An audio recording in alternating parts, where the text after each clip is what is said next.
In this video, let's set up our first campaign and our ad on TikTok. So I'm in the TikTok ad manager.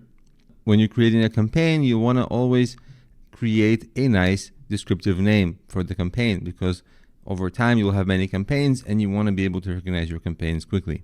So in this case, I'm going to name my campaign the same as the song that I'm going to be promoting. So I have a song that I released recently. It's called Guardians of Souls, and I want to promote that one.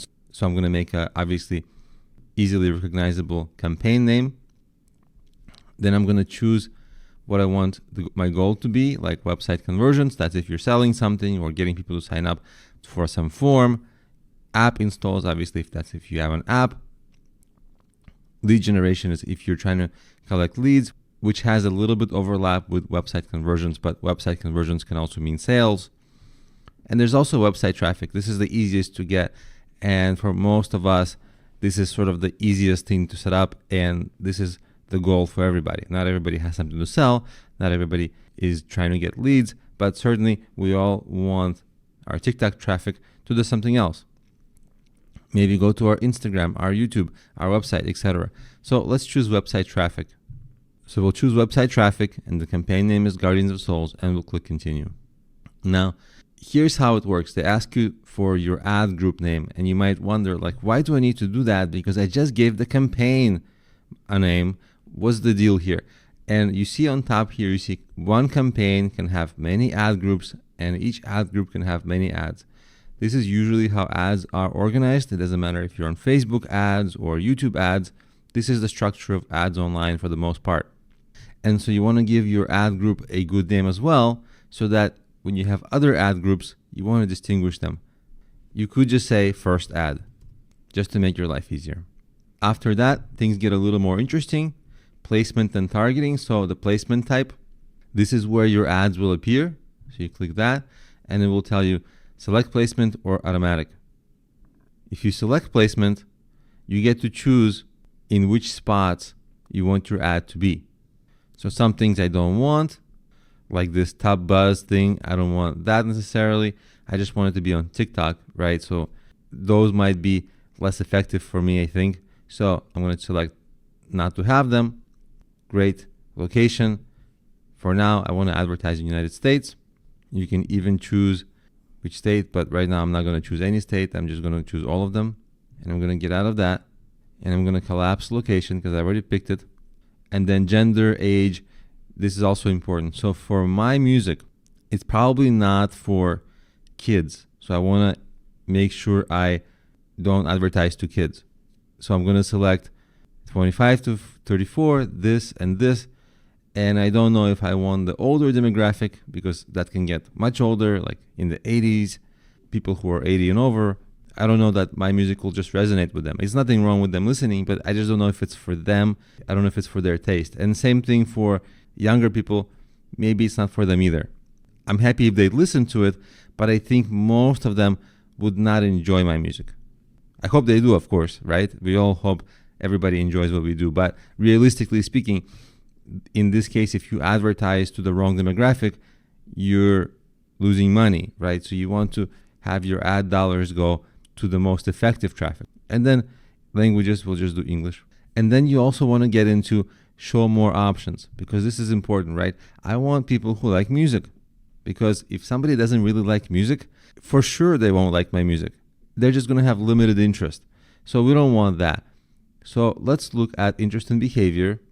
So in interest, we can have, let's say, entertainment and music. That's just in my case. For your case, obviously, it would be different. And I want to see, can it get granular enough? Like, I want to find music, not really finding anything. This is a lot about television, right? So I don't want this. This is the wrong kind of entertainment for me. It's more like TV and news and celebrity. This is not what I'm doing. So this doesn't fit. And if something doesn't fit, you just want to leave it, because you're just going to waste money. And also what I want to point your attention to is, in this news and entertainment, right? If we drill down, and if we drill down in culture and art, let's say, and under culture and art, there's music. You could say, oh, music, yeah, like that's what we should select, right? But there is a billion genres of music. There is very little chance that a person who just likes music likes my music. So we want to leave that alone for now. So let's look at categories to see if there's anything closer. Again, we have entertainment. So we have a performance option, but there's nothing there. Then talent. Okay, singing, dancing. Maybe there's something under that because I'm singing. Maybe the singing and instruments. Okay, perfect. So we got that at least. Still, we don't know what the genre is, but at least it's a little closer. Then we want to choose what action people want. So we want them to take action like comment, shared, obviously. Watch to the end, like. All these are great. And then the device is not as important here because everybody's going to be watching on a mobile device because it's TikTok. So it's not so much of an issue. Is it like Android versus iOS? In other platforms, you have the option of desktop, which would represent a big difference. Here is not a huge difference. And then connection speed, you just take 3G and 4G, and you probably don't want the 2G because it's going to be too slow and Wi-Fi is fine. And then you want to set your budget. So the budget might be $5 a day is reasonable, and you can say daily budget or total. So daily, the total is called lifetime budget here, but you want to set it daily and just monitor things every day, how things run continuously. And then you want to set your bid price. The lowest cost option will give you the chance to get the most people seeing your content. So for now, let's choose that. And it's giving me a little error saying you have to have a budget of $20 or more. So I'm going to say that per day. Okay, it's happy now. And we'll say continue. On this next page, it asks me to upload creatives. So you want to upload a video. That's going to be your ad. In my case, it's a part of the song. And it takes a second to upload. Then you do quick optimize. They all seem about the same in this case. So you confirm. Then you have your ad creative. It's uploading here. Then you want to add a display name. And the display name should be something interesting and should not be too long so people read it. In this case, I'm not sure this is such an exciting title, but it has the word new. I think the word poets for most people makes it unexciting, but kind of like this. And then you want to say in the text like full song on my YouTube and TikTok, and then call to action. I just want people to go to my website. I have a music website that's touched by a song. So I want them to click over to the website. That would be great. And then you want to choose the call to action. So in my case, I want them to come to the website and listen to all my music or just that song. So it would be listen now. Perfect. And then profile image. We'll add some cool image. This image, kind of cool. Submit. Then you just click this checkbox, agreeing to things. For most people, we won't have a tracking URL, so we'll not use that. And then you'll see on the right side, there will be an ad here. This is how the ad might appear. This is how the video will appear. And people can click on my profile image right here and actually go to my profile. The only thing is you would want to revisit your display name. Actually, I made a little typo earlier in the video. The display name is actually your account name. So the display name, in my case, would be Alex Kinedinik. And the text would be the text that is supposed to attract people. So I try to make it attractive, but every time I try to make things more attractive, I make it too long. So I have to now cut it down. So let's just read it together and then we'll cut it down. Incredible new song from singer-songwriter Alex Kinedinik. Honestly, singer-songwriter may not be necessary because it's kind of implied.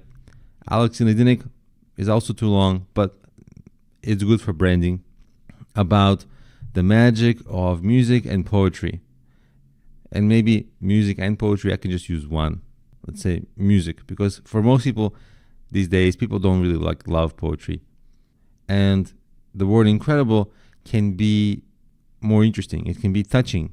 It can be heartwarming, inspirational, something that is closer to what people want, something a little more specific. But let's go with touching for now. And we'll submit. Then it asks you for payment method. Luckily, they take PayPal. It's easy to set up. You submit that. Then they ask you to log in. I'm just going to skip the login here because I don't want you to see my PayPal, obviously. Once the payment is connected and everything is fine, it's going to say your ad will be in review. You see right here, it says not delivering, but under that it says in review. And it's going to stay in review for 1 to 48 hours. And then you want to check back here if it's good, it will run. If it's not good, it will give you some error message to see what you need to fix to make it good and to work in their system. But so far, we've set up an entire ad from A to Z in this video.